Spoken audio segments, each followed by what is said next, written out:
What's good? I'm Kinell, and this is Sinister Cinema, where we get deep into the guts of the stranger side of cinema. Just letting you know with this little bit at the start that we now have a Patreon. Sub up to that, and you can get all these episodes early and ad-free, so you won't even see this bit at the start. You get them a few days before the main episodes drop out. We've got some great guests coming up. We've got some studio episodes. We've got some Zoom episodes with some fantastic rappers talking about the films they love and the films that influenced them. We got a lot going on there. Plus, you get some bonus content like film reviews, all that kind of thing. I don't need to explain this to you. You know what a Patreon is. But yeah, it's patreon.com/Kinell Sinister Cinema. So check that out. Peace. Yes, people. What's good? I'm Kinell, and this is Sinister Cinema, where we get deep into the guts of the stranger side of cinema. Kinell Sinister Cinema is brought to you by Forgotten Sons Apparel. Check them out at forgottensonsapparel.co.uk. Forgotten Sons Apparel is a York-based streetwear brand drawing inspiration from alternative culture, tattoos, film, classic TV and cartoons from our childhood. In our own words, if you like our stuff half as much as we do, then we like it twice as much as you. I'm a big fan of this brand and I love the guys who make it. They've supported me for years, way before I was podcasting. They supported me in my battle rap career. You might have seen me rocking some of their garms on Don't Flop and other leagues. I love Forgotten Sons Apparel and I'm urging you all to check them out at forgottensonsapparel.co.uk. Right, now on with the show.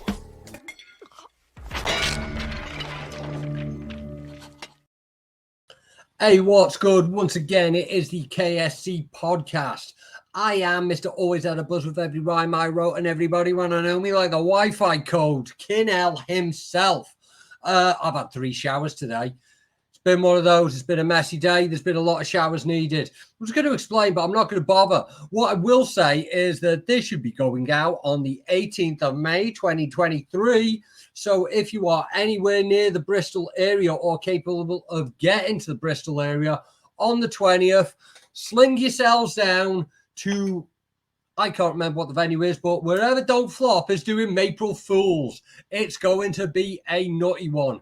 I am doing a horrorcore battle with man like Gas Buff, previous friend of the pod. That's what they say, innit? Friend of the pod. How long do you reckon it's going to be before someone uses the phrase friend of the pod in a eulogy? I reckon it's going to be soon. But yeah, I'm going to be battling Gas Buff, and we're all on those horror bars. It is going to be some nasty shit with some deep cut references for the heads. I've been consulting with the elder gods for this one. It's going to be mad. But first on with the show. Got a fantastic guest for you. Some of you might have... He's had a bunch of little interactions that you might have seen him in before. So I'm just going to bring him on. It is the man formerly known as Bentlegs, Alex Bentley. How's it going, mate? You're right. Bentlegs? It's still known as Bentlegs, yeah. It depends who you talk to. Like some people know me as Bentlegs because they remember the Don't Flop days and stuff like that. And it's still my Instagram handle, so I still get asked about it now. Like, why are you called that? And it's like, because I've got the surname Bentley and creative mates, haven't I? So that's just kind of, it's as deep as that. Yeah. Ace knees. Yeah. Fucking the knees stay working. Yeah, something like that. Yeah, man. Fucking we're kind of like a ships passing in the night, like, innit? Like, because... Yeah. I was thinking about that because, like, I never knew or met you or anything through battle rap. It was like, I think I kind of got out of the scene as you kind of came in, and it was literally like that crossover point, wasn't it? Yeah, and we're kind of local, like, you know, I'm old school Wrexham lad, you're old school D-side lad, ain't it? D-side, yeah, just up the road, yeah. And like fucking the podcast I use for the studio episodes, you were doing a podcast in there at some point. That's right, yeah. That's what I mean. Same organisation, same local area, using the same studio. I know, and still never actually met in person. Mad one.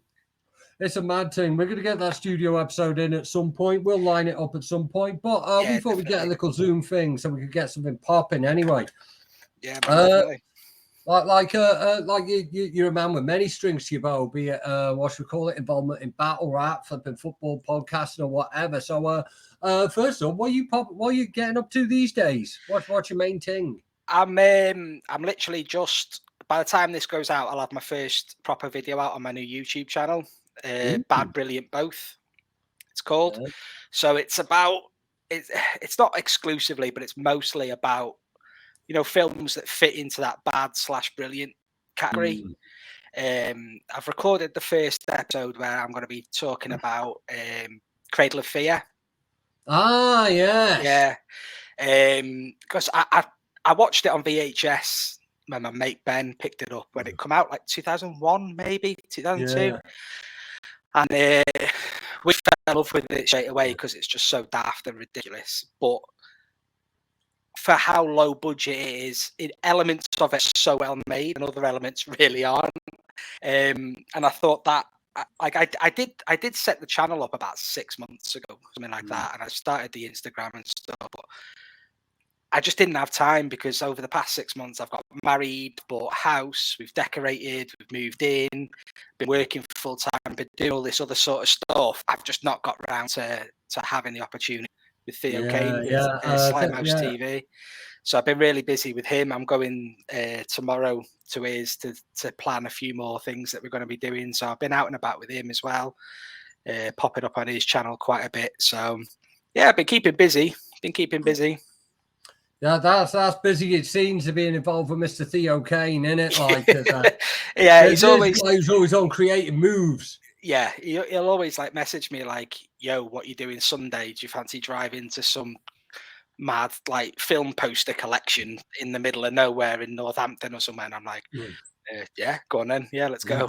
So, yeah, so it's been good. It's been good fun. Getting involved in that side of things because it's something I've not really done for a little while. I did the podcast with my friend Tony, and he had a lot of stuff going on, and it just kind of it's one of those lockdown things, wasn't it? Everybody started a podcast in lockdown because it's one of those where we were everyone was just, you couldn't really do anything apart from talk to people, so we just thought, oh, we'll just press record and then put something out, and that just kind of fizzled out really, just because he was really busy, I was busy with all these different things.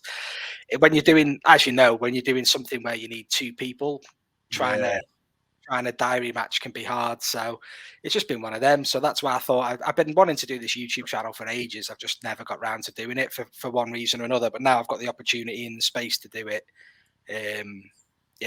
Giving it a go. So yeah, it's not like I think that's one thing. If you're going to be doing these kind of like sort of super niche passion project things, it's kind of hard to rely on people because exactly that. There's hours involved. Exactly. And then it's one of those where if they've got hold of the footage and they're busy, but you're like, well, just pass it to me and I can do it, but then you can't get it off them easily, and you get formatting errors and all these different, there's just like so many hurdles to jump over, isn't there? But it's one of them. It's just one of these things just happen, don't they? It wasn't, I mean, we haven't got rid of the podcast completely. We've still got, it's still there on the back burner that we might resurrect at some point soon, but we'll see. Yeah. Flipping a Cradle of what should we call it? Fear is like a mad interesting choice for a first film. Cradle of Fear is on Netflix, by the way, which is a mad thing. Do you know, right? Yeah, because I had it on DVD, and then when I've moved house, I thought, oh, I'll dig it out, but I can't find it anywhere. So I must have lent it out or something. And I wanted to cover it because I've got a big, long list, and I did originally film 2 episodes where I talked about Head of the Family and Creepazoids. Yeah, like some like full moon tackle there. Yeah, exactly that. So, but I filmed them in my old house. It didn't look great, didn't sound too good, and I just wasn't happy with it. And I just took it as a learning curve, like a bit of a lesson, right? Like a reverse business model, right? This is what not to do, sort of thing. So I've just kind of parked them. I will revisit those films 100% just because they're good fun to talk about, and I've already made the notes now. Bangers, like. Yeah, I'd never seen Head of the Family until recently. I'd only ever seen the artwork, which it makes it look scarier than it is. Like it looks. Yeah, that was the full moon business model, wasn't it? It was and I just proper enjoyed that. It's one of those films that I enjoyed how stupid it was. Yeah. like from start to finish, but without it being, it's not a funny film intentionally. And Yeah. I think watching that was one of the main reasons I decided to go with like the bad, brilliant, both Yeah. tagline, because I kind of thought, Well, oh, it really it fits in. works for that film. Yeah, It works yeah, for that. definitely, Probably works definitely. for Cradle of Fear and all, isn't it? It's like it's like Danny Filth from Cradle of Filth in that. Yeah, it's Alex Chandon who directed not all, but most of like Cradle of Filth's music videos and their best mates and stuff. And then, I mean, I'm not into Cradle of Filth. That type of music doesn't do it for me whatsoever. But I remember my mate who was into it. He got it like made aware of the film that way. So that's how we kind of got to know about it. 2001, 2002, I was like 16 at the time, 17. And I was into, I was into like your obvious, like your Evil Dead, Halloween, Jason sort of films. And that was my first proper foot into like more obscure, low budget sort of films. I think that's why I decided to go for that for my first one to put out, because it was like my first delve into that side of cinema. So I just thought, well, if that's my first foot, that'll be my first foot into the YouTube idea as well. But yeah, it's one of those, like it's got like some of the cast that are in it. It's like one of them ended up being in EastEnders for years, and then like you got like obviously Emily Booth, who she is. Emily Booth as well is one of the, around that same time, 2000, 2001, was when she did like Shock Movie Massacre and Out There. I don't know if you remember those on TV. Yeah. Where she was basically talking about the films that, we both love and things like that. And she was like interviewing like Dario Argento and people like that at the time and things like that. And then she kind of got into the acting side of things, and she still does it now. And she's never deviated from that B movie. She's been in some good titles, to be fair, but they've always been that lower budget B movie kind of vibe. Yeah, exploitation movie, as they say. Yeah. I prefer the term exploitation movie. I think people get it like wrong ways around. They think like, oh, it's like an exploitative movie. It's like, no, it's like flipping. They ain't got the money, so they've got to be saying things and doing things that like higher budget things won't do. So they're exploiting that part of the market. I think that's what I'm so attracted to within those movies, because I love practical effects. I'm not a massive fan on CGI. I know that these days, especially, it's everywhere, and even films you don't realize a CGI. It could just be like a detective film where the entire police station is CGI, but it's not necessarily like Marvel films or anything like that, even though I do have a pretty strong opinion on those, and I'm not a fan whatsoever.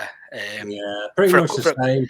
For a couple of reasons. But I think that like with Cradle of Fear, for example, there's so many visual effects that are way, way better than the CGI that they use, because there's some dreadful CGI in it, like really, really bad. This is it. Like if you can't get, because like flipping like CGI's only like the second you notice something is CGI, it's automatically bad. Yeah. So there's a scene in Cradle of Fear which is amazing, where this guy and his wife. I don't know how well you remember the film, but that guy who's only got half a leg, and then he cuts his old mate's leg off and attaches it, and blah, blah, and then it becomes possessed kind of thing. And he's driving his car, and his foot is pressing the accelerator pedal, and the shots in the car are fine.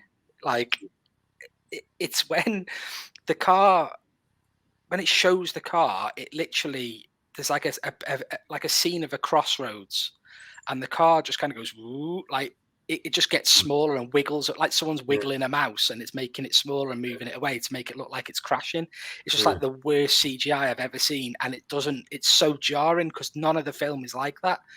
The rest of the film, it's got people getting their heads blown up and people stabbing, and obviously it looks, that's it. Like he's like death metal video director. It's all about exactly that.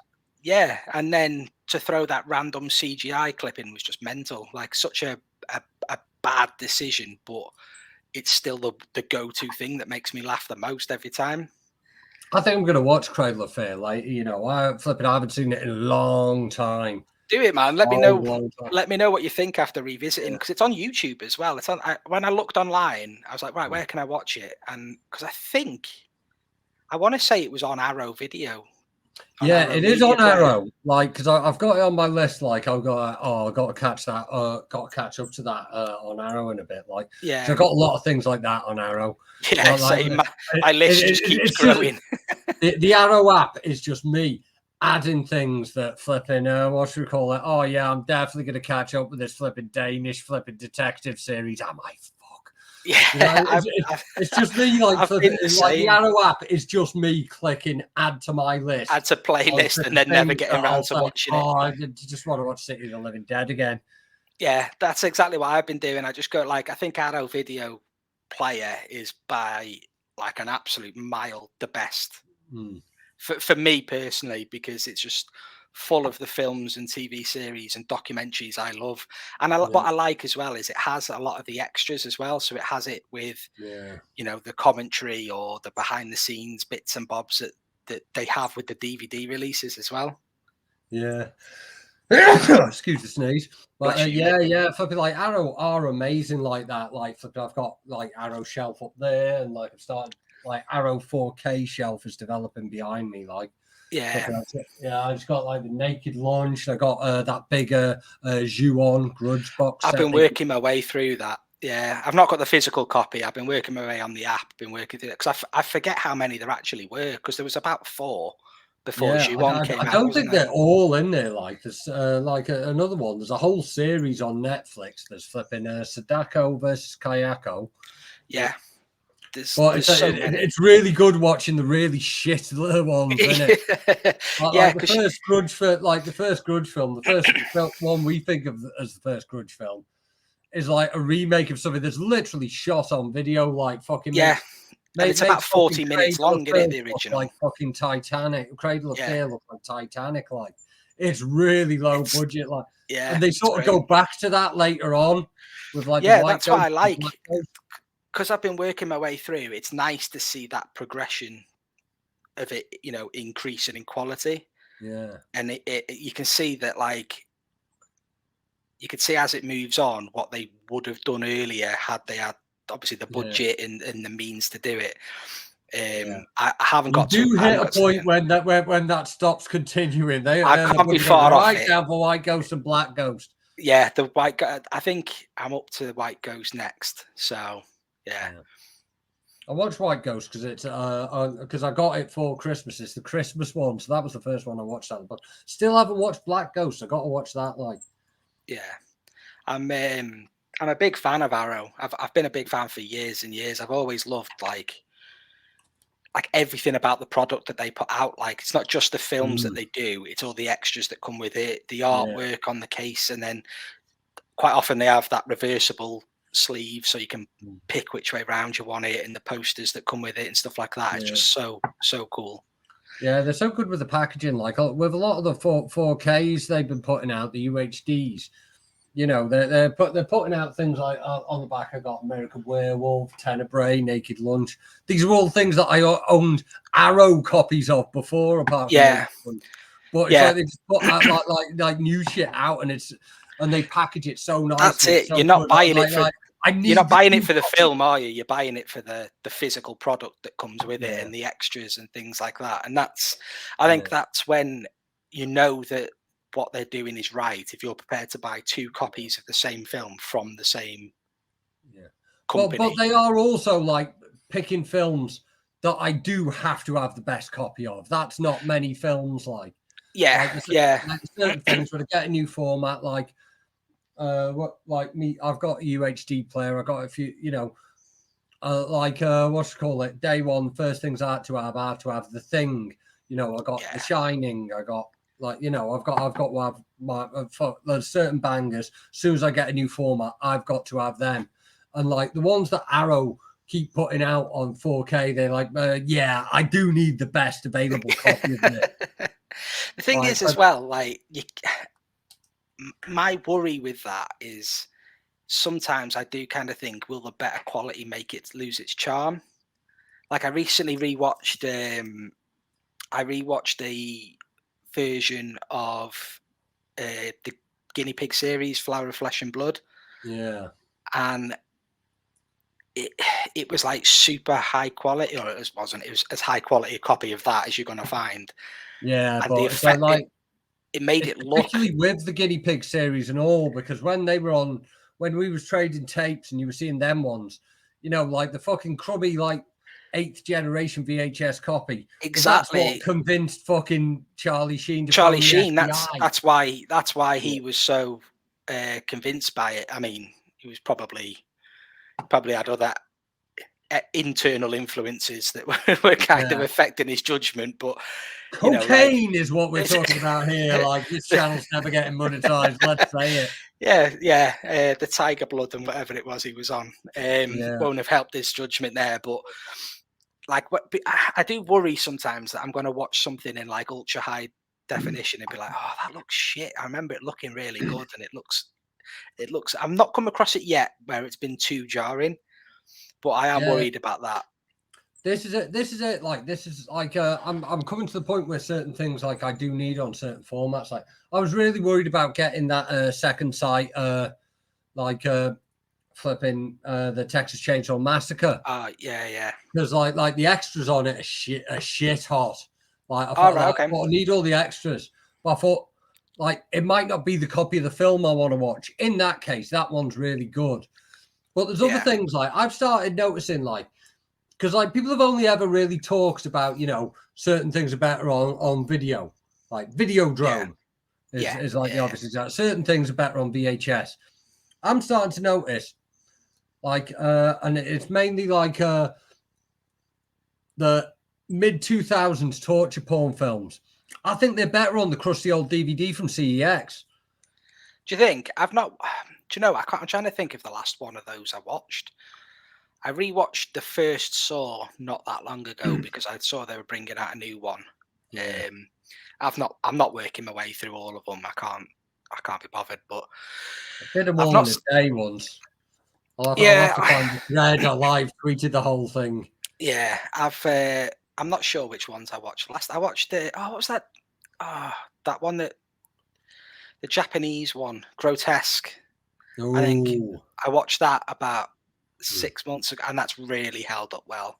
Yeah, really. I watched an online version, so I didn't have it on like a 4K physical copy or anything. But I watched it online. I was like, it still looks great. This really good. Yeah, flipping like that torture porn was a great thing, and like that movement was such. It's underrated. It gets shat on so much, but I think it's an easy target in it. It's one of those. That's when they started bringing the practical effects back and all. Yeah, I think that torture porn thing was basically our generation's video nasties. Yeah, like the video nasty things obviously happened back in the 80s, and that's when it was like really, really shocking. And if you look at some of the films that were banned that you watch now, like another film I'm going to be covering, Island of Death, I watched fucking hell, all the Nico Mastorakis. Yes, that's it. And like there's certain scenes where like they remind me a little bit of like a Siberian movie where when you talk about what it is, it sounds horrible, but when you watch it, it's like it's not that bad. That's what I say about a Serbian film to people who haven't seen it. The fucking like the Wikipedia fucking plot breakdown of a Serbian film is way worse than a Serbian film. Yeah, because there's bits of it where it's like, am I supposed to laugh at this? Because it's like so ridiculous and so over the top, and I'm like, and it is very obviously a film. It's very obviously a work of fiction. It's not something like an August. It's not a documentary, is it? It's not like I mean, to me, it was less shocking than a film like say Man Bites Dog, which was a similar sort of vibe, but that was shot in black and white as it was the first mockumentary that I remember seeing. Years. My old media studies teacher told me about it. It was like, oh, it's the most shocking film you'll ever watch. And at the time, he was probably right. I mean, since then, it's, you know, a lot of stuff's come out since, but yeah, I remember Man Bites Dog being like the most shocking thing that's like available. yeah, that's it. Because it was like, it was before Arrow. There was a lot of like tartan video, wasn't it? Yeah. Tartan video, and then they'd like tartan Asia Extreme, and that's where that whole like J horror thing came through tartan first. Oh yeah. And Like around that time with Tartan, they sort of brought in like the new French extremity films. yes, And that was when they yeah. first started like letting like grimier shit happening, because it was fucking French, like fucking Baise-moi, like fucking Baise-moi, yeah. Well, Baise-moi is like it's Baise-moi is a French version of what the fuck's it called now? Oh, those two women go on the run. Susan Sarandon. Thelma and Louise. Thelma and Louise. There we go. Sorry, yeah. It's like if we directed Thelma and Louise, this is what it would look like. Yeah, and you're gonna see a dick in it, and it's gonna go in. Yeah, yeah. It's going in. Yeah, because that was around the same time as that 9 Crimes, which that kind of went down that whole sort of. Yeah, we're just going to put porn out and pretend it's not porn. We're going to call it art kind of vibe. But yeah, I think that tartan era, I loved it, because that was where I got into things like Tetsuo and like, you know, like body horror, like the next level of body horror going on from obviously like when it gets stuff. A bit more extract, like we've all seen like The Fly, because it used to be on Channel 4 every other Friday. Yeah, exactly. And, you know, we've looked into a bit more Cronenberg, but then you get that whole other level when you get to Tetsuo, where it's like fucking, you know, there's no love story with Jeff Goldblum in it. No, exactly. Yeah, Jeff Goldblum didn't have a massive drill dick, did he? So it's not as interesting. But yeah, and then I think as well, I kind of that same time was when Vipco was around as well, and Vipco kind of with those black covers that made it look really sinister, and it was like they put out the absolute dreadful edits of all the Italian films, like exactly that, and I'd watch it and I'd be like, because I remember watching like The Last House on the Left on Vipco, and I was like, it didn't even have, you know, that scene where he's like makes a piss himself, and that wasn't in it, and I was like, huh? Like, you've missed out the main bit. And then I watched something else, I can't remember what it was, and it was like, it would, if it had been released as that, it would have been like a 12 certificate. There was like nothing really, there's like a bit of swearing, and you could see a knife, but you don't see anything happen. It was mad. Yeah, I think like Vipco were editing like more than they needed to beforehand, like, and all this kind of thing. And like it, well, I had the Vipco The Beyond, and right.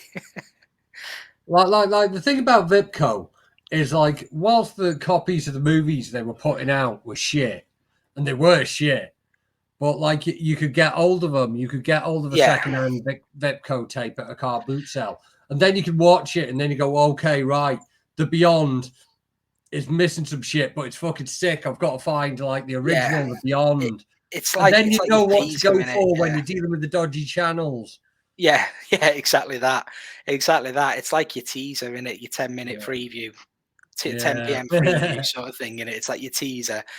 But like that era of like DVDs becoming widely available, and, you know, much more availability of like foreign and not extreme as such, but like the underground sort of horror films and stuff, like, for me was such like a pivotal and important part of my life in general, really, because I used to watch all of that. And then my friend Kieran, the tattooist that I used to work with years ago and stuff, like, he used to go to Chinatown and get mental films from Chinatown in Manchester, and he'd just come and he'd be like, yeah, I'll watch this, and I wouldn't have a clue what it was because it's in Chinese, and then I'm watching it and it's not subtitled or dubbed, it's just some Chinese or Japanese or Korean, and it would always be the most bonkers stuff. Like, one of the films I remember was a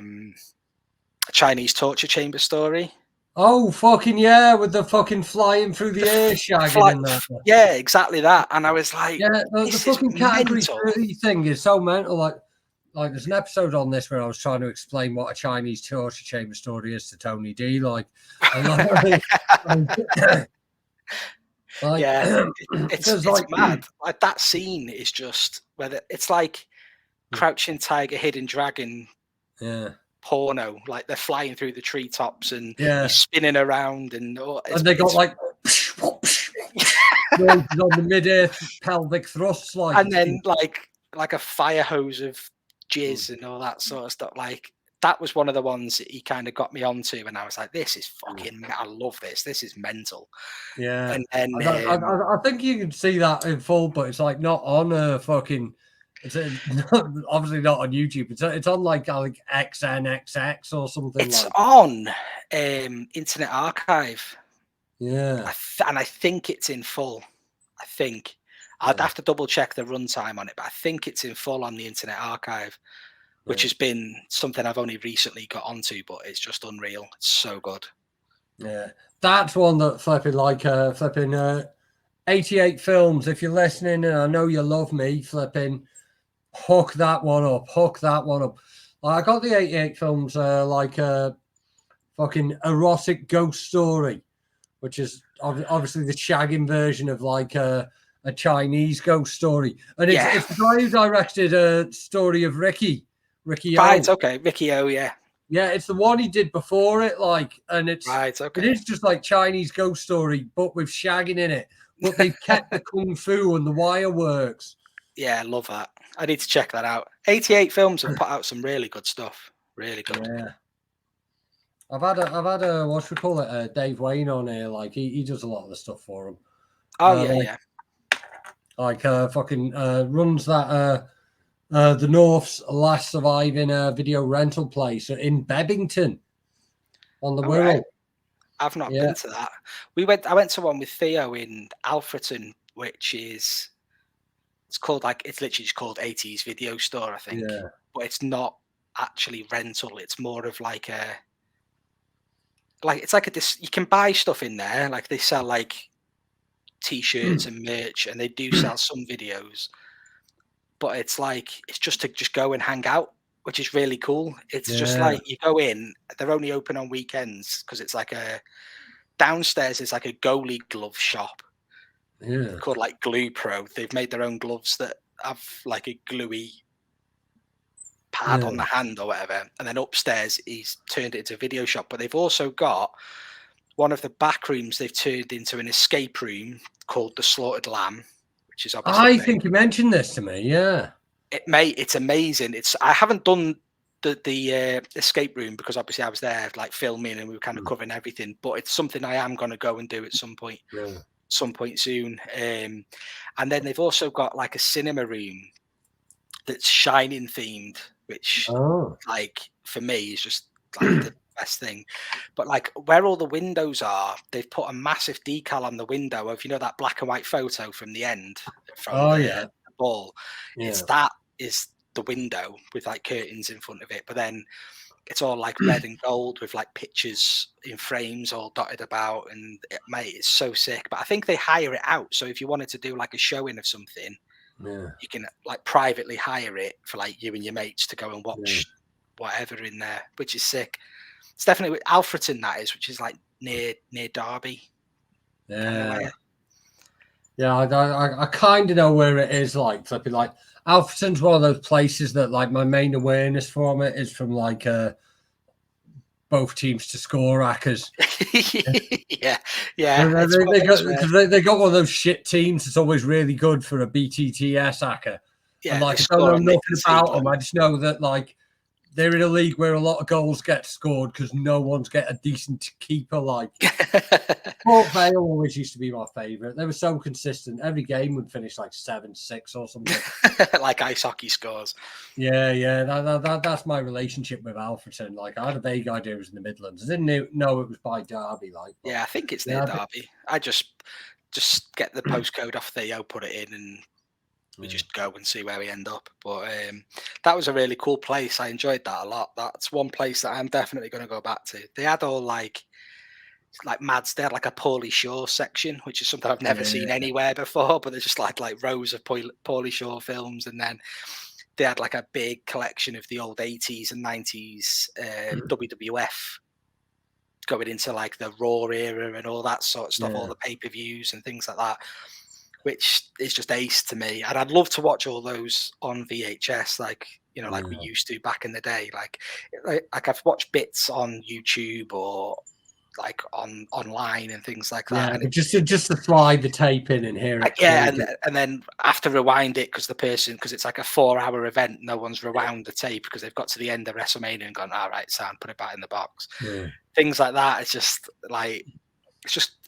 that nostalgia trip and part of that. And then like the bits in films where there was boobs or there was a good death coming up, you could always tell because it'd go all grainy where it's been rewound and rewound and rewound. So yeah, classic VHS, man. Can't beat it. Oh yeah, man. But like that does sound like a mad place. I am looking at doing like a fucking KSC screening event before the end of the year. That'd be a cool place to do it. Yeah. I don't think I know. I think I want to do something like little and small around Chester. I'm looking at doing something like maybe Alexander's or upstairs at the beer place or something like. Yeah. Or what's the hangman called these days? Can't remember what that's even. It's called the Compass or something like that. Yeah. I don't. It'll have to be someone where I know people because it's really. Here's the idea. It's going to be the KSC presents Darla Fest, right? Right. The reason called Darla Fest is because there was this one dog that was in 4 films. Right. Yeah, and they're all bangers. It's a poodle, and the films it's in, fucking Pee-wee's Big Adventure. Right. Fucking The Burbs. Right. Silence of the Lambs. Batman Returns. That's like the maddest. Like, there's not many actors that have such a varied, like, film career. Is that? I take it Darla is that poodle's name, is it? Yeah. So shout out all like elite films in their separate genre. Like, yeah, that's like that one guy who worked with John Cassavetes. That's fucking like just in like fucking like The Deer Hunter and a couple of other bangers. Just like as a filmography, that's fucking incredible. That's a right CV, isn't it? Yeah.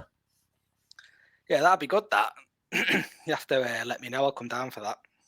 Yeah, flipping out. Like I worked it out. Like I've been like working out how much. Because if you do like I was looking at like licensing films for like one showing and how much it is, and I think I budgeted out that if I did tickets at like 20 quid or like 25 quid for the day, I could like fucking make back the costs of like the fucking like licensing the films off about like off about like 30 tickets or something. Well, that's not bad then. And if you do single things, there's people who go like, oh, I'll go and like have a pint and watch fucking Silence of the Lambs, or I'll have a pint and watch The Burbs. Yeah, that'd be good. We used to do one again with Theo. We used to do Slimehouse. Was a cinema originally, and it was in. It's like an indie arcade in Kelham Island, which is like the hipster bit now of Sheffield. Back then, it used to be just like druggies and prozzies everywhere. Now it's because it's dead industrial.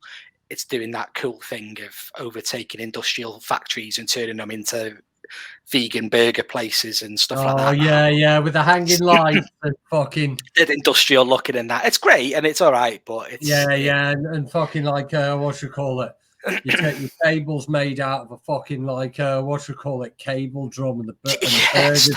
Exactly that. And the burgers feel like fucking like 17 quid. Yeah, and you have to pay an extra tenner for chips and all that. Yeah. Fucking chips are a quid each. His cinema was underground underneath that, and it was like his spot only. Only he had the area, and he had like a big cinema screen. He had like sofas with tables with candles on and stuff. But he had a DJ booth in there. He had a kitchen at the back where we used to sit and we used to do like nachos and hot dogs and all that sort of stuff. And he always used to do it like a grindhouse double header. But sometimes there'd be a bit of a theme. Sometimes it'd just be like, oh, it's Slacky's birthday, so I've let him pick 2 films. So it's Predator and Rambo or whatever and things like that. But I don't think they're banging films like. Yeah, they're Yeah, I don't think he had licensing for that. I think he did it under the guise of it's a private party. Yeah. Do you know what I mean? And he charged like £3 to get in because he didn't have to pay that license. Well, probably did have to pay the license and he just chose not to. But yeah, so stuff like that I think is like I since that stopped, I really miss it. Yeah. So like I'd love to go and watch films like in a bar setting and yeah. there's I mean, like fucking like pubs do like you do go to bars that just show shit, don't you? Yeah. I think the laws are like quite actively flouted. Well, it's just if I was going to be like fucking like pushing shit on social media. That's the thing. If you're going to be advertising it, it's different. If you're just charging, you know, if you've got, say, if you had a Patreon which has got 100 people, so you had room for 100 people, you only advertised it on Patreon where nobody outside the paywall can see it, it'd be different. Yeah. But if you've got to put it on there, you know, out there for advertising, that's where it can become. Yeah, there probably is someone whose job it is to fucking like Google and say, hang on, these cunts. Yeah, there will be, definitely. Because the fucking licensing companies, they're not even like fucking tied to studios. It's just one company that just makes a load of money off it, innit? Yeah. Yeah, so it's a right minefield. So like they're gonna be like keeping an eye out for someone who's fucking like trying to make a little bit of pee on the side. Yeah, they're the speed cameras of the movie world, aren't they? Just absolutely. Like I do like thinking of the themes. I think like one theme that'd be really good, like fucking like the Chuck Russell. Okay. Fucking Chuck Russell's first 3 films: Nightmare on Elm Street 3, Dream Warriors. Dream Warriors, best Nightmare on Elm Street. Controversially so, but not many people agree with that one. Yeah. Second film, fucking what should we call it? 80s remake of The Blob. Another heavy one. Third film, when he changed the name to Charles Russell, The Mask with Jim Carrey. Was that the same guy? I did not know that was him. I did not realize that was him. Those were his first 3 films and all. Like again, look at that for a CV. The Blob again. That's like again practical effects. Like that's what I love the Mask. Well, the Mask, not so much. No, that. But I love that. Like, how did they get that shot? How did they manage to make that? Like, you know, like if you watch something like American Werewolf in London, like everybody talks about like that transformation scene. Now he'd literally get on his hands and knees, lean up a little bit, and they'd do the rest with CGI over the top of him. He'd be in a fucking green screen room with a load of fucking ping pong balls stuck to him and shit. Exactly. And to me, that's, I mean, it is proper filmmaking, but it's not the filmmaking side of things that I appreciate most. Because I think like because like when you're practical, like not everything's going to work perfectly, so you're gonna have to come up with ideas and improvise and come up with different ways of doing things. Exactly, and that's why I've always like championed like The Exorcist as being the best made horror film of all time, like the best produced horror, because of the way he went about getting certain things to happen. Like, I mean, a lot of them are like quite obvious. Like he wanted it to look cold. So how do you make it look cold? You make it cold. You put the set in the fridge. So everybody had, you know, you could see their breath and things like that. Now that'd just be CGI. And then I need the actress to look on edge. How do I do it? I'm going to pull out the fire a gun. Yeah, exactly. Fire a gun so that, and then keep the camera rolling. Things like that. Yeah, this is the thing. And then he broke her spine, didn't he, on that scene where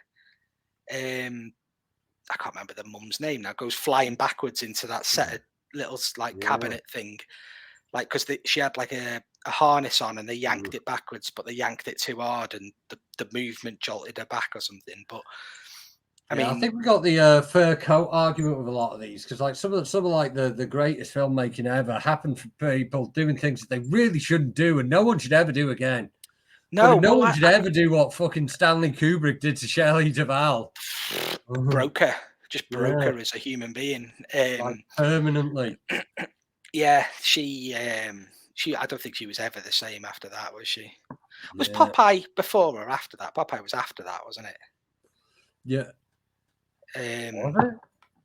I don't know. I'm gonna have to Because have a quick Google, like, because like Popeye, I always thought came out in the 90s, but it wasn't. It was like 80 or 81 or something like that. I seem to think it was like, but I've never really considered the ramifications of like going from The Shining to Popeye. Yeah, slightly different roles. But 1980, so same year. I'm not sure which same would have year got filmed release. first.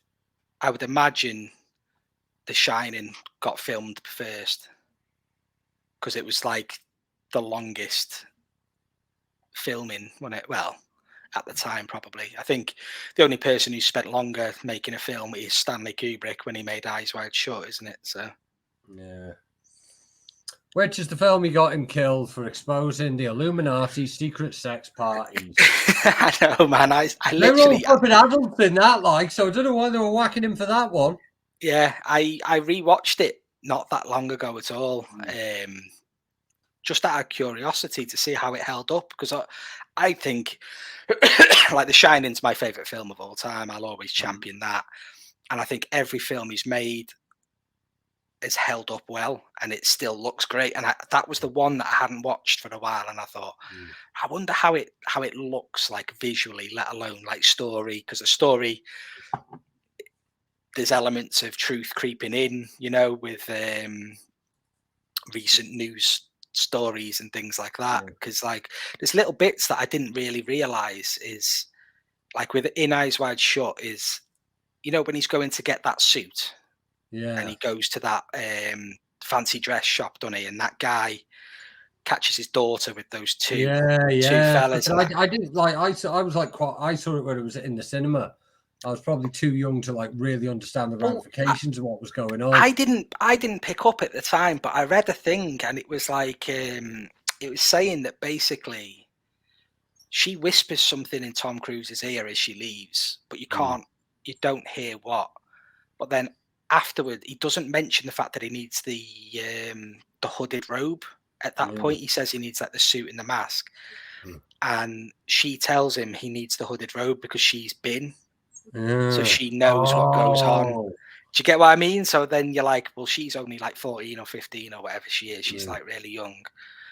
And also there's like 25 minutes that got cut between him dying and the premiere, which was about like 4 days or something like that. Like he died before the premiere, didn't he? Yeah. And yeah, they cut like 25 minutes out, and you can't, there's no director's cut available whatsoever, which is mad. I'd love to see what was on that. Imagine if it was just Tom Cruise's dick. Just swinging. Just like something. Doing the fucking like the not the right stuff, the fucking like fucking sliding in his socks. Yeah, it's just him, just a 20-minute dance routine, like Footloose, and like clicking and everything, but naked with his dick out, just for no reason whatsoever. Yeah, I love that for a straight 20 minutes, and it just cuts, and there's like a fucking like a sex trafficked 14-year-old. Yeah, I love this acceptable in the 80s. I always like, I'll be watching like a film or TV show like with my wife, and it'll be like a dead like. I always say that like we watched Happy Valley recently, which is a great TV series because they did that new series, didn't they? So we watched it from the beginning, and the amount of times I just turn around, I'm like, oh, imagine if he just got his dick out now, like when it's like a dead tense bit. Like imagine he just got his dick out for no reason, and then that's where the plot goes now. Is just this guy that gets his dick out for no reason. It's just like I love throwing that into random films and TV shows. Yeah, man, fucking is right. Like, fucking dicks are making a rise in fucking turning up in films these days, aren't they? Like, yeah. I think we're coming up to like the So Home Pride festival. So like the Soho Horror Festival, like they started doing like virtual events. Like over, like shout out Mitch. They started doing virtual events like over COVID, and they still do like the occasional thing. Like normally, Normally it's like the Pride event. Right, okay. That's worth checking out. Like, 'cause, like through that, that's my sort of insight into the world of queer horror. Because like fucking Mitch, who curates the shit, he finds all the stuff, and like fucking like the first film of the day will be this like really deep coming of age thing about like some lad like fucking dealing with queer identity and fucking East Germany under the Stasi, and fucking what should we call it? There's like some kind of like monster that's like a metaphor for something, and that's like the first film of the day. And like the last film of the day is like lesbian vampire killers. Is that what it's? It's like a comedy slasher film set inside a drag queen's arsehole. So like there's fucking like there was one like in it for what was it? Thirst, I think it was called. Not the fucking like the Korean one. It was like a fairly recent one from fucking Scandinavia. It's like a vampire thing, and the vampire's like this mad homeless like motherfucker, and like how he does his like blood sucking is he goes around like fucking offering blozzers to like fucking like gentlemen on who are out sex trafficking the homeless, and what do you call it? Then just fucking like bites their dicks off, and it happens about fucking 7 or 8 times in the fucking film, like, and it's like it happens a lot, like a lot of fucking times. Like I doubt this film goes 10 minutes without a fucking penis mouth tearing, like, and Dick like fucking visceral with it, like trying to open a fucking like bag of KP nuts, and your other hand's holding a pint, so you got to do it one-handed with your teeth. It's like that, but with dicks. Happens about like fucking like 7 or 8 times. That's this generation's, like, you know, like we had torture porn and there was video nasties. Perhaps like that's this like Willie injuries. Yeah, it's fucking time for the really big dick injuries, like dick injuries, dick capitation. Yeah, big fan of that. I know, fucking like it's one thing that's always going to hit home is when you see a fucking like a dick removal in a fucking. I think like torture porn had a good one with Hostel 2, the old shears, the old snip, throw it to the dogs. There was one. What was there was a film where was his name Frank? It was like a really low budget American set in like New York. I want to say it was like Homeless Frank or something like that. And he gets a job in a company, and then someone cuts his dick off, and his dick goes on a rampage. Or so. It's like a mad. There was another film as well where a dick goes on a killing spree. Biology, Frank Henenlotter. That might be it. That rings a bell. R.A. the Rugged Man. That's what I'm thinking of. I was about to say there's a rapper, but I can't remember who it is. That's fucking mad, and it's got like a woman in it who's got 7 clitorises. And that's the one, yeah. Fucking like that's a fucking great film. I've watched that recently. I watch it a lot. Like any. I've not watched it for years and years. That's why I couldn't remember it properly. But yeah, that one. That's again like going into body horror. Biology. It's got like Vinnie Paz in it and shit. Vinnie Paz and yeah, that's right. Yeah. I couldn't remember for the life of me, because that isn't the one I initially thought of, but that is another one. Yeah, that was it's about 10 years ago now, something like that, maybe more. Yeah. What a film that is. I'm gonna have to dig that out. I've not watched that for a long time. Street Trash was another body horror of the era with some good New York fucking dick injury. Yeah, there's fucking comedy Benny Hill like dick chasing through a I'm trying to think, like, not just about dick films specifically. Is there a dick injury in Tokyo Gore Police? Why do I feel like that had one? Might have done like that. There's a lot of things get injured in Tokyo. I think it might have been a mutant dick. Probably a mutant dick. Yeah. Because like I was trying to explain that film to somebody recently, and I'm like, it's not easy to explain. But injuries turn into weapons. So when a woman gets cut in half, what was her legs becomes a crocodile mouth and things like that. And it's that. I mean, that and Machine Girl and films like that really. Yeah, they're fucking like the Japanese were doing good shit with body horror at some point. I love really good. Yeah, really good. Yeah. But like I'll sort you out with a copy of Bad Biology. Like I think I've got it on Blu-ray. I think I've got like a copy, another copy somewhere. Like, I'll sort you out with that. Oh, defo, man. I've not even thought about that film for so long. I need to sort those films out for you that I said about the Turkish remakes. Oh yeah, man. I've got a big bunch of them. I picked them up from HorrorCon years ago. In fact, I'm going to HorrorCon. It's next week, so it's a couple of days after this goes out in Sheffield. At Magna, again going with Theo, we're filming it and interviewing and doing bits and bobs with that. So I'll keep an eye out for some more bangers. Oh yeah, like, man. Turkish Rocky. Have you seen any of the clips from that? Yeah, I've seen he's like he ties like big rocks to his legs with rope and goes running down the beach in a suit made out of plastic carrier bags and stuff. I've read a book on it a while ago, and it was saying that basically like it was cheaper to remake a film than it was to buy the film from Hollywood to show it. Yeah. So like sometimes they didn't know. Like if you watch like the original Turkish Spider-Man, he's got like a green suit on and a sniper rifle.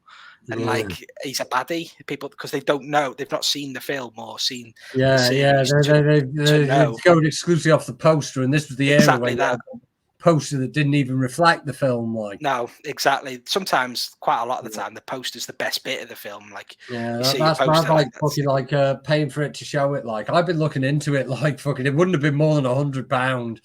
It's mad, and there's loads. There's a good one called Satan, which is obviously Satan.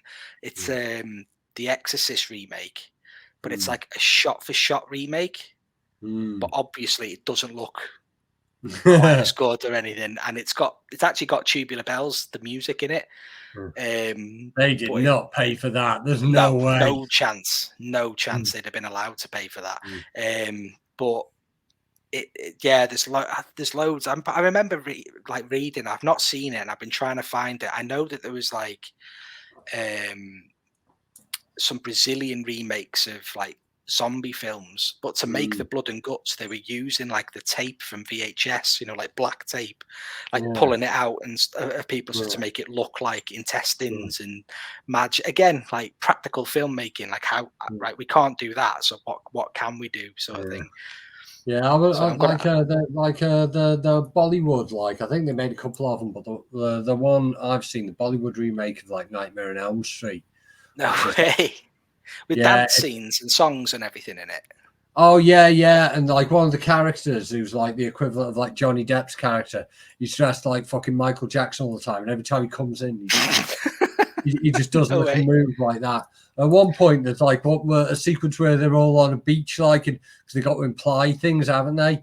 And like the girls are doing like a fucking sexy Bollywood dance on the beach, and he's like sitting in a tree, like furiously inflating a beach ball with a bicycle pump. Like, oh, no way! It's the funniest thing I've ever seen. But it's like that for the nightmare sequences in that, because I mean, like that was the whole thing. Like in Texas Chainsaw Massacre, they used actual skeletons because it was cheaper to buy skeletons from India than it was to like get fake ones. But like obviously in India, obviously they're using skeletons.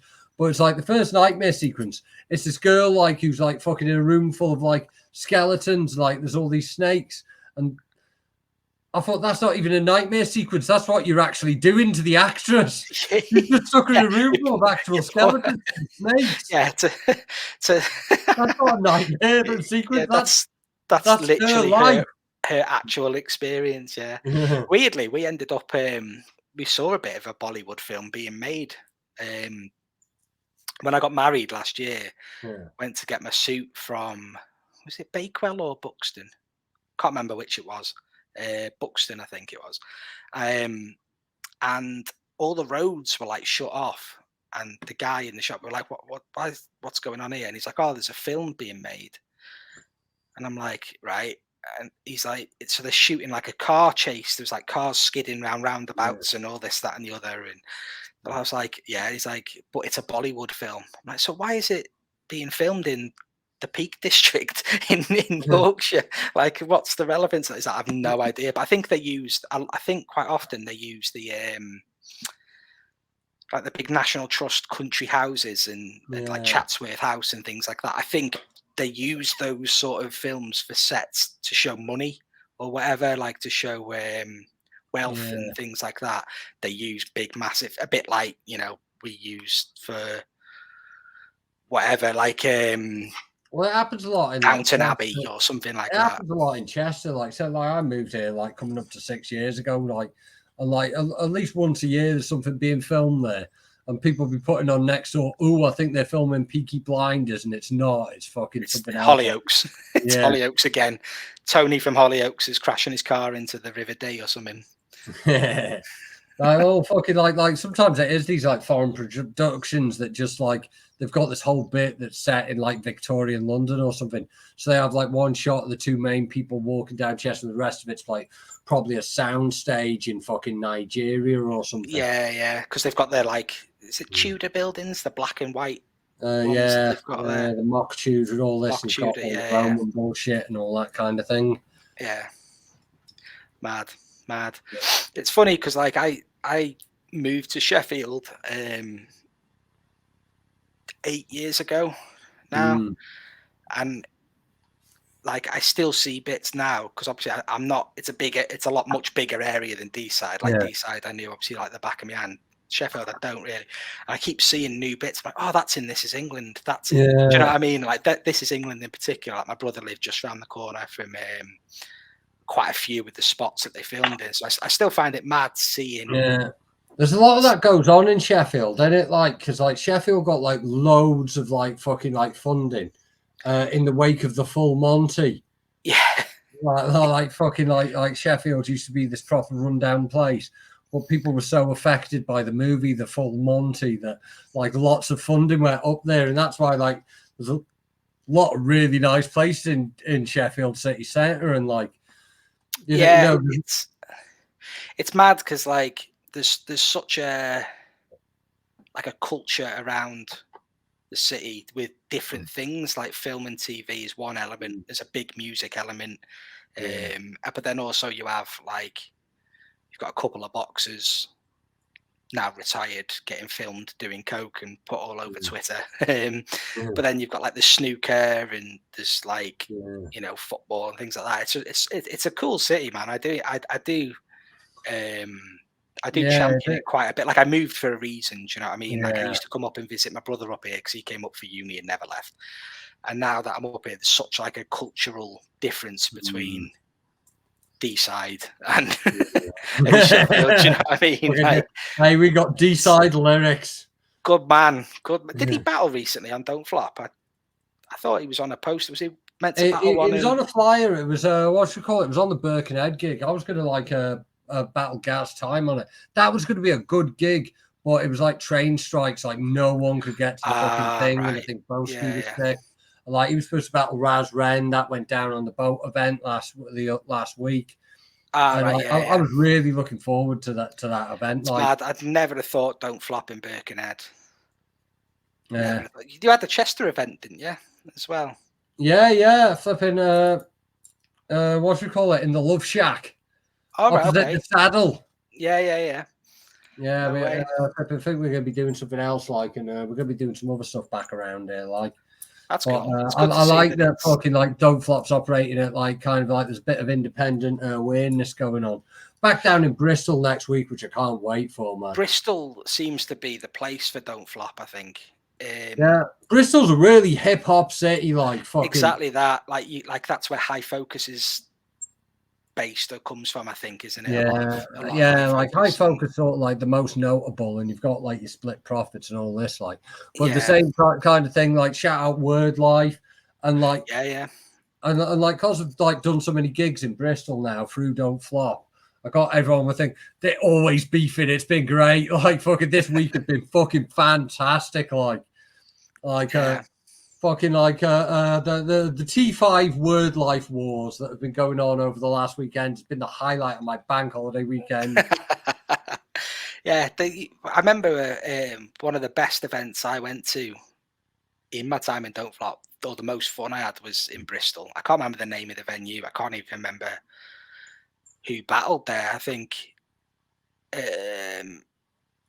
Jefferson Price battled unanimous, I think, at that event. I seem to remember. Yeah. Mickey Worthless battled there. I think Enigma against Crazy. Mm. There was a few, but like it wasn't just the event, like battles wise, it was the event itself and the people and things like that. Bristol's a cool city. I've got a lot of time for Bristol.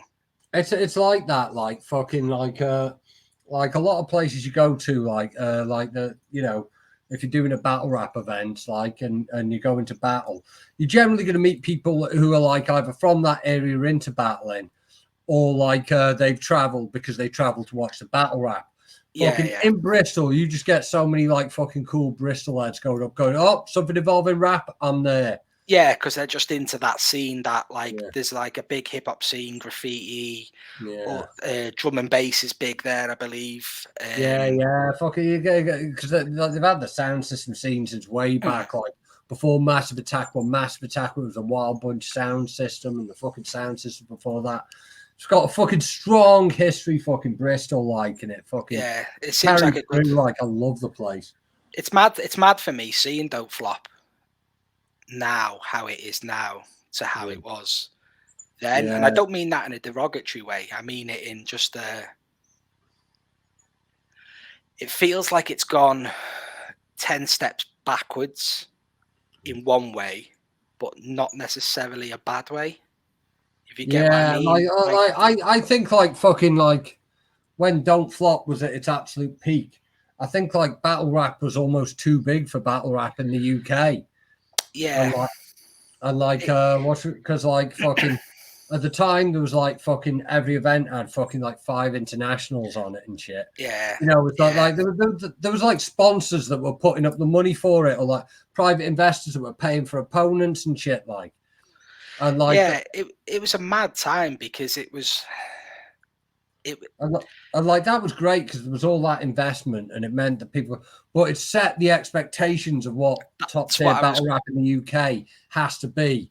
That's what I was gonna say, because it was great, but not every event can be like that. So then you'd have an event that would be smaller or UK only or whatever, and then people are moaning then, oh, this card's shit, and it's like, yeah, but not every card can be, you know, 4th birthday weekend kind of vibe. It doesn't work like that. Do you know what I mean?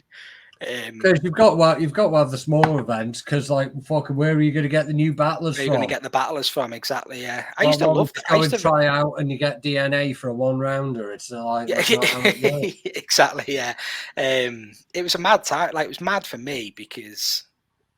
Like I had the time of my life in Don't Flop. I loved it. Do you know what I mean? It was great fun, and I got to do stuff that I would never have. You know what I mean? Like I was there in LA for Disaster and Cannabis and things like that. That still gets mentioned. Like now, like I watched the thing and it was about someone was talking about Disaster after his thingy, the Pat Stay event recently. So it's like, oh, this is the dude that battled Cannabis when he had a sling and stitches in his head and stuff. And I'm like, fuck, oh yeah, I forgot he had stitches in his head and a sling on and things like that. But then I still get, I always think and I always talk about the funniest thing of that entire battle for me isn't on camera. So we were a bit further back from like the main crowd. 'Cause up at the front, you had like Supernatural and people like that were there, and they all kind of like took a couple of steps back once he brought out the notepad and that. And then we were a bit further back and Thesaurus was there. Thesaurus is one of my favorite people, let alone battlers. He's just like the coolest guy. And he's such like a cool guy to chat to and talk to. Oh yeah, he's an absolute geezer. He's so sound, but he was just shouting, "Trash! This is fucking trash! This is fucking bullshit, garbage!" all the way through everything. You've from got the beginning. To understand it's a lot to fucking like get that out of Thesaurus. Exactly that, Oh, and it was like fucking I've like fucking battled on cards with him like in fucking Ireland. And he's of course, and like fucking, he's there from the start. He's fucking, honestly, start of the day. He's watching all the things, and he's fucking vibing off like these fucking really new Irish battlers. Like, he doesn't care about being cool, and You know, like it's not cool to like this battle. Yeah. Like, he just like, if that's a bar, If that's a bar. there's anything good about you, fucking Saurus will support it. Yeah. But when he's shouting, "This is trash." Yeah, exactly. That was the thing, because that was such, like, for me, that was a mad weekend. I mean, we went to LA for like a week, and I think I went on like 3 or 4 days notice. We flew out on a Thursday, and I used to play football on a Monday night, and I got a text like, "Do you want to come on Thursday?" I was like, "Fuck it, yeah, go on." And so I had like a couple of days notice to sort the flights out and stuff like that, and we went out.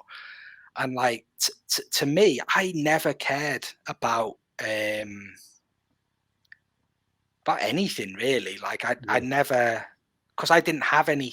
I'm not a rapper. I'm not a poet. I've got no product to sell. I was just there out of pure enjoyment.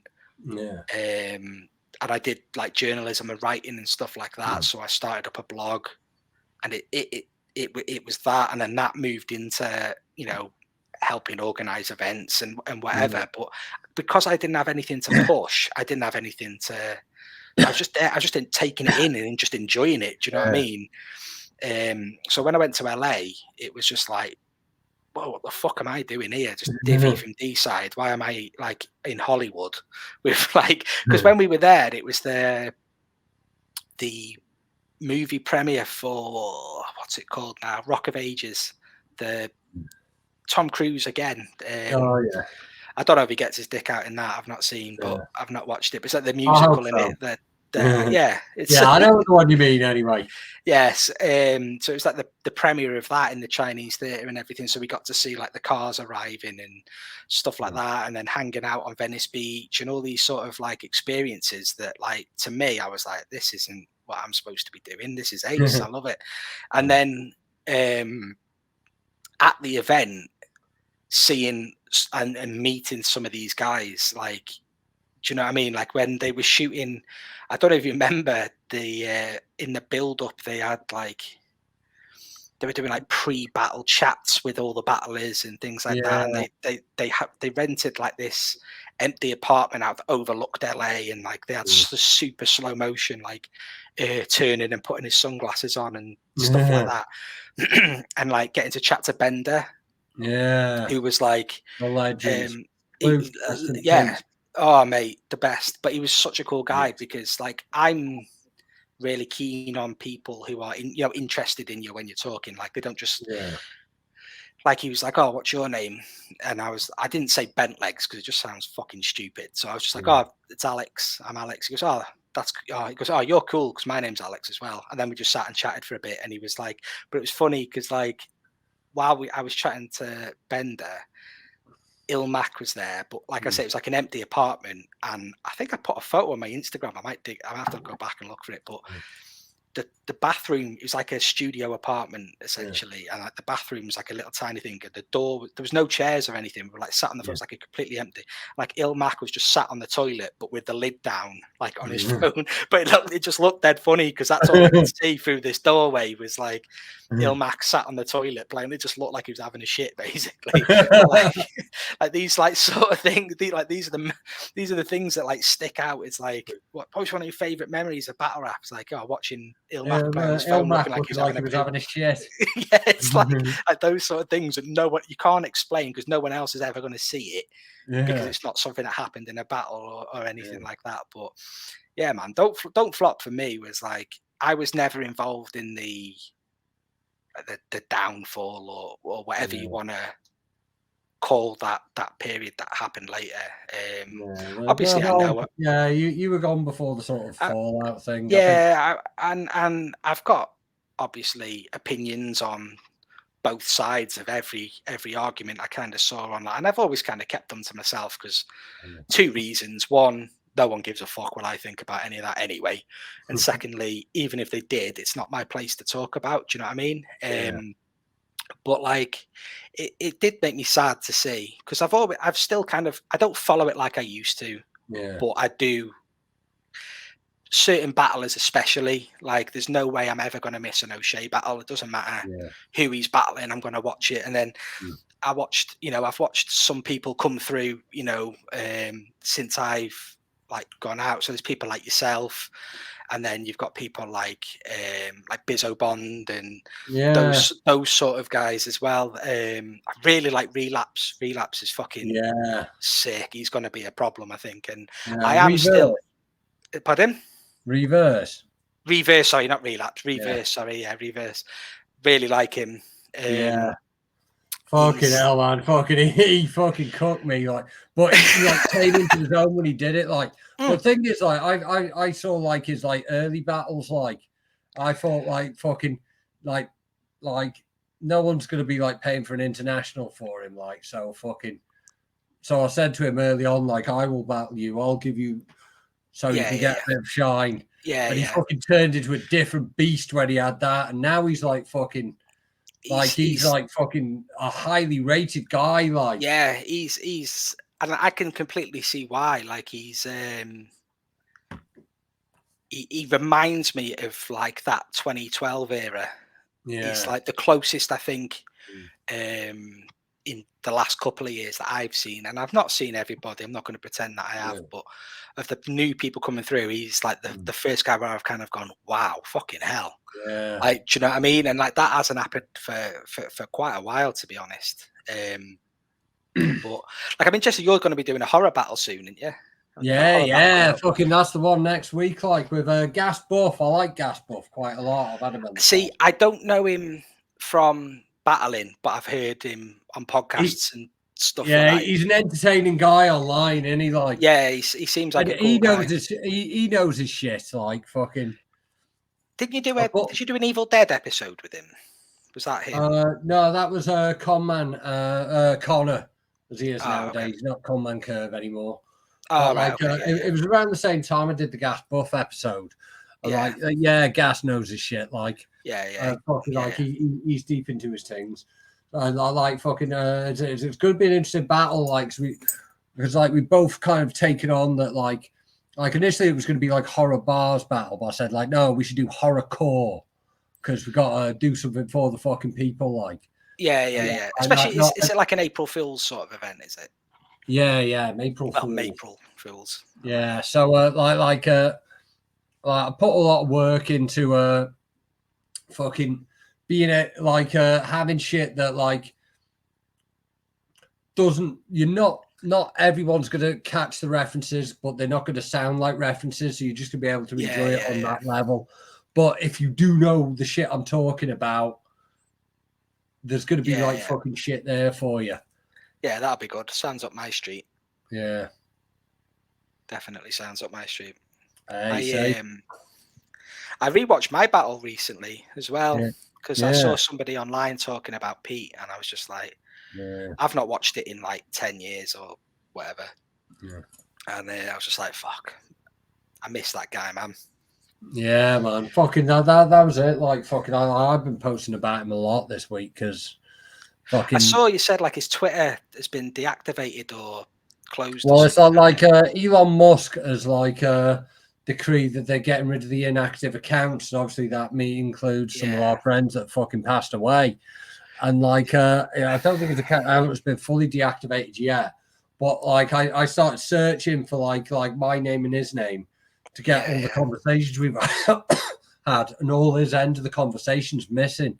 So like, they've always started getting rid of the tweets. Like, right, okay, yeah, like fucking and I've screenshotted the DMs, and like, the only one I've got which isn't part of a conversation with him is like I took a picture of like someone who had like I am a farmer, I carry pitchforks fucking hoodie, like while I was coming back from Ireland, and you could see his like fucking wife looking over the shoulder like, what's this cunt doing? And he cropped it so it was just her face saying, I'm watching you. And that screenshot's the only Cashmore tweet I've got directly addressing me now. No way. I like fucking like I screenshotted our DMs because they haven't gone yet, and like the first like one of the first things I was talking, because like I normally talk to him in the open, so like fucking I've got Sprungy, I'm really excited. I was really excited to be battling Sprungy on Clash Money for 400 views or whatever. Sprungy, man. I haven't seen him in a while. Is he still? Did he go abroad for a bit or something? I know that everyone thought he died when he was in Australia. There was like an R.I.P. Sprungy post going on, and he was like out in the outback or something. And it was just decoy taking time out from fucking like grooming children on Instagram. Shit, yeah, it's that decoy, isn't it? Yeah, it is. Yeah. Oh man, yeah, forgot about that. Yeah, fucking like too many nonces in battle rap, isn't there? Yeah, gotta get them shifted. Yeah, well, we're better for it than we were, like, but fucking, it's always one of them, like, after the Ginger Burnley revelation from last year, I think, like, fucking, that was a mad one. That I found that mad at the time because I remember seeing, because I had him on like Facebook and he was posting about how he was living out in Malta and living this life and this, that, and the other. And I was like, yeah, but why? Where have you made your money? Like, you're not like a millionaire or anything. Like, what have you done to get out there? And it's like, well, it's because you're on the run, isn't it? Like, you haven't moved out of there because you've got loads of money. You moved out there because you've got loads of police after you. And he wasn't working, like, obviously, because he couldn't work. I did fucking Danny Jack tried to get a podcast going, like, and like one episode was like fucking me, him, and Danny Jack. And we were just joking. I'm like, oh, fucking hell, like fucking COVID. I've still got to get out to work for more. And he's like, oh, I get to like swim in the sea in Malta. I'm like, fucking, because you're on the run from fucking charges. Yeah, it's not a flex, that, is it? Yeah. It's not a flex. Speaking of flex digits is always out and about all over the world doing loads of cool shit. Do you know what I mean? There is a man who is fucking traveling the world. But it's mad because like I'll see him in he'll be in like Vietnam, say, on his Instagram. He's posting in Vietnam, and then 3 days later he'll text me and be like, "Oh, do you still play poker? Is there much going on in Sheffield? I'm in Sheffield for 3 days," and then the next thing I know, he's in Brazil or like Guatemala, or he just goes, "Nah, I'll just go. I'm just moving on again." I'm like, "Oh, right, okay." It's wild, like fucking, like, you know, like last time I like saw him in person, he turned up at a King of the Ronalds event, like, which was quite a mad one. I can't remember the last time I saw him in person.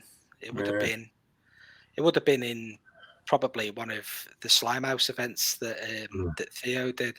But I buzz off seeing my era of, you know, Don't Flop people doing well, like seeing Brucey winning a MOBO, and that is just that's insane. Like, that's like buzzing for him because like he's one of those. I'm a big fan of people doing their thing, whatever their thing is. Doesn't really matter whether I'm into it or not. As it goes, I do like a lot of his stuff. Some of it's not really for me, but he found his thing and stuck with it. Because, like, obviously, like, I started off on Clash Money, so, like, you know, when I started battling, I was in knots a lot, so, you know, around, and, like, you know, we do the event in some, like, fucking, like, shitty studio for death metal bands, and then, like, you know, I'd do a battle there for 200 views, and then we'd go out afterwards, and I'd end up a baseline night where he'd be MCing, and that was it. He was, like, the local baseline MC guy, like, and then, like, a couple of years ago, like, just before COVID, I'd be walking through Chester and the kids who are hanging around on the rows playing music off their phone. Hang on, they're playing fucking Bruce music.